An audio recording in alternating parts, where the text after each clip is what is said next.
Hello students, welcome back to my YouTube channel Hindi Shikshalaya. कैसे हैं आप सब? आशा करती हूँ आप सभी स्वस्थ होंगे, मस्त होंगे और पढ़ रहे होंगे। तो आज की यह वीडियो है मीराबाई के जीवन परिचय के विषय में, जिसमें हम मीराबाई के संपूर्ण जीवन परिचय के बारे में जानेंगे, उनकी रचनाओं के बारे में जानेंगे तथा उनकी भाषा शैली और उनकी काव्यगत विशेषताओं के बारे में भी जानेंगे। तो चलिए आगे देख लेते हैं मीराबाई का जीवन परिचय।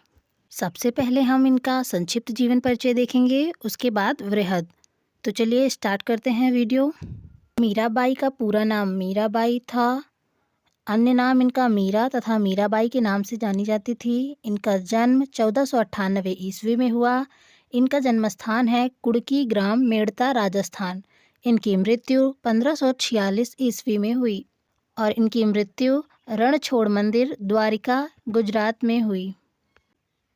मीराबाई की माता का नाम वीर कुमारी तथा पिता का नाम रत्न सिंह राठौड़ था। इनके दादाजी का नाम राव जोधा, पति का नाम राणा भोजराज सिंह।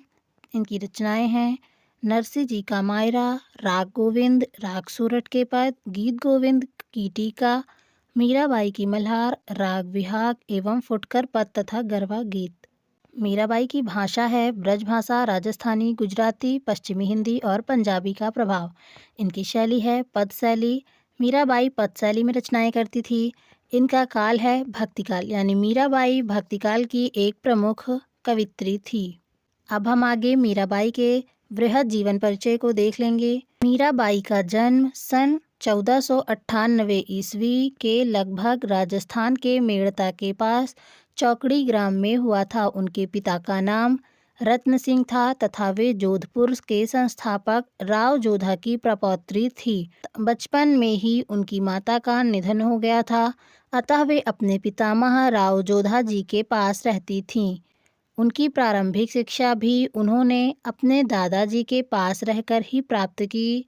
राव दादाजी बड़े ही धार्मिक एवं उदार प्रवृत्ति के थे, जिनका प्रभाव मीरा के जीवन पर पूर्ण रूपेण पड़ा। बचपन से ही मीराबाई कृष्ण की आराधिका थीं। मीराबाई का विवाह उदयपुर के राणा सांगा के पुत्र भोजराज के साथ हुआ था। विवाह के कुछ ही समय बाद उनके पति की मृत्यु हो गई। इसके पश्चात इनकी भक्ति दिन प्रतिदिन बढ़ती गई। मीराबाई मंदिरों में जाकर वहां मौजूद कृष्ण भक्तों के सामने कृष्ण जी की मूर्ति के आगे नाचती रहती थीं। वे श्री कृष्ण जी को ही अपना पति कहती थीं और लोक लाज खोकर कृष्ण के प्रेम में लीन रहती थीं।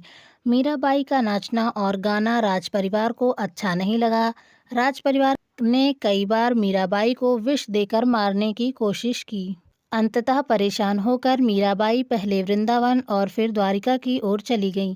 मीरा की मृत्यु द्वारिका में सन 1546 ईस्वी के आसपास मानी जाती है। मीराबाई का साहित्यिक परिचय। मीराबाई बचपन से ही कृष्ण की भक्त थीं। गोपियों की भांति मीरा माधुर्य भाव से कृष्ण की उपासना करती थीं। मीराबाई की अधिकांश रचनाएं उनके कृष्ण प्रेम से ओतप्रोत हैं। बचपन से ही अपना अधिक समय संत महात्माओं के सत्संग में व्यतीत करती थीं। मीरा मंदिर में जाकर अपने आराध्य की प्रतिमा के समकक्ष मीरा आनंद विहल होकर नृत्य करती थीं। उनका इस प्रकार का व्यवहार उदयपुर की राजमर्यादा के प्रतिकूल था, अतः परिवार के लोग उनसे रुष्ट रहते थे। मीराबाई की रचनाएं एवं उनकी कृतियाँ। मीरा जिन पदों को गाती थीं तथा भाव विभोर होकर नृत्य करती थीं, वे ही गेय पद उनकी रचना कहलाए। नरसिंह जी का मायरा, राग गोविंद, राग सूरत के पद, गीत गोविंद का टीका, मीराबाई की मल्हार, राग विहाग एवं फुटकर पद तथा गरबा गीत आदि मीराबाई की प्रसिद्ध रचनाएं हैं। मीरा की फुटकर रचनाओं और पदों का संग्रह मीराबाई की पदावली नाम से किया गया है। इसके रुक्मणी मंगल, नरसिंह जी का मायरा, फुटकर पद, मीरा की गरबी, मलार राग, नरसिंह मेड़ता की हुंडी, सुधा सिंधु आदि प्रमुख भाग हैं। आगे हम देख लेंगे मीराबाई की काव्य शैली एवं भाषा शैली। मीराबाई के काव्य में उनके हृदय की सरसता, तरलता तथा निश्चलता स्पष्ट रूप से प्रकट होती है। मीराबाई ने गीति काव्य की रचना की तथा उन्होंने कृष्ण भक्त कवियों की परंपरागत शैली को अपनाया। मीराबाई की सभी पद संगीत के स्वरों में बंधे हुए हैं। उनके गीतों में उनकी आवेशपूर्ण आत्माभिव्यक्ति मिलती है। प्रियतम के समकक्ष आत्मसमर्पण की भावना तथा तन्मयता ने उनके काव्य को मार्मिक तथा प्रभावोत्पक बना दिया। कृष्ण के प्रति प्रेम भाव की व्यंजना ही मीराबाई की कविता का उद्देश्य रहा है। मीरा जीवन भर कृष्ण की वियोगिनी बनी रहीं। उनके काव्य में हृदय की आवेशपूर्ण विहलता देखने को मिलती है। मीराबाई की काव्य भाषा शुद्ध साहित्यिक ब्रजभाषा के निकट है तथा उस पर राजस्थानी, गुजराती, पश्चिमी हिंदी और पंजाबी का प्रभाव दृष्टिगोचर होता है। उनकी काव्य भाषा अत्यंत मधुर, सरस और प्रभावपूर्ण है। पांडित्य प्रदर्शन करना मीरा का कभी भी उद्देश्य नहीं रहा। कृष्ण के प्रति उनके अगाध प्रेम ने ही उन्हें कृष्ण काव्य के समुन्नत स्थल तक पहुँचाया। इनकी रचनाओं में श्रृंगार रस का प्रयोग प्रमुखता से किया गया है। इन्होंने वियोग श्रृंगार तथा कहीं कहीं शांत रस का भी प्रयोग किया है।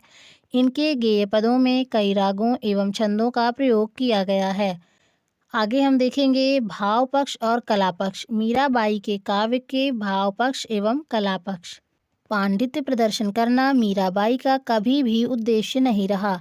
कृष्ण के प्रति उनके अगाध प्रेम ने ही उन्हें कृष्ण काव्य के समुन्नत स्थल तक पहुंचाया। मीराबाई का काव्य उनके हृदय की सरलता, तरलता और निश्चलता स्पष्ट रूप से प्रकट होती है। भाव पक्ष। मीराबाई ने गोपियों की तरह कृष्ण को अपना पति माना और गोपियों की ही भांति मीरा माधुर्य भाव से कृष्ण की उपासना करती थी। मीरा का जीवन कृष्णमय था और सदैव कृष्ण की भक्ति में लीन रहती थी। मीरा ने मेरे तो गिरधर गोपाल दूसरा न कोई, जाके सिर मोर मुकुट मेरो पति सोई कहकर पूरे समर्पण के साथ भक्ति की। मीरा के काव्य में विरह की तीव्र मार्मिकता पाई जाती है। विनय एवं भक्ति संबंधी पद भी पाए जाते हैं। मीरा के काव्य में श्रृंगार तथा शांत रस की धारा प्रवाहित होती है। आगे देख लेते हैं मीराबाई का कला पक्ष। मीराबाई कृष्ण भक्त थी। काव्य रचना मीरा का कभी भी उद्देश्य नहीं रहा, इसलिए मीरा का कला पक्ष अनगढ़ है। साहित्यिक ब्रजभाषा होते हुए भी उन पर राजस्थानी, गुजराती भाषा विशेष प्रभाव है। मीराबाई ने गीति काव्य की रचना की तथा उन्होंने कृष्ण भक्त कवियों की परंपरागत पद शैली को अपनाया। मीराबाई के सभी पद संगीत के स्वरों में बंधे हुए हैं। उनके गीतों में उनकी आवेशपूर्ण आत्माभिव्यक्ति मिलती है। संगीतात्मकता प्रधान है। उनका काव्य श्रृंगार रस के दोनों पक्षों का चित्रण हुआ है। रूपक, उपमा, उत्प्रेक्षा आदि अलंकारों का प्रयोग मिलता है। सरलता और सहायता ही मीरा के काव्य के विशेष गुण हैं। आज की इस वीडियो में मीराबाई के विषय में बस इतना ही। ऐसी ही इन्फॉर्मेटिव वीडियो के साथ बने रहने के लिए हमारे चैनल को सब्सक्राइब करिए। वीडियो आपको पसंद आई हो तो वीडियो को लाइक करें। आज की इस वीडियो में बस इतना ही। मिलते हैं ऐसी ही नेक्स्ट इन्फॉर्मेटिव वीडियो के साथ। तब तक के लिए धन्यवाद।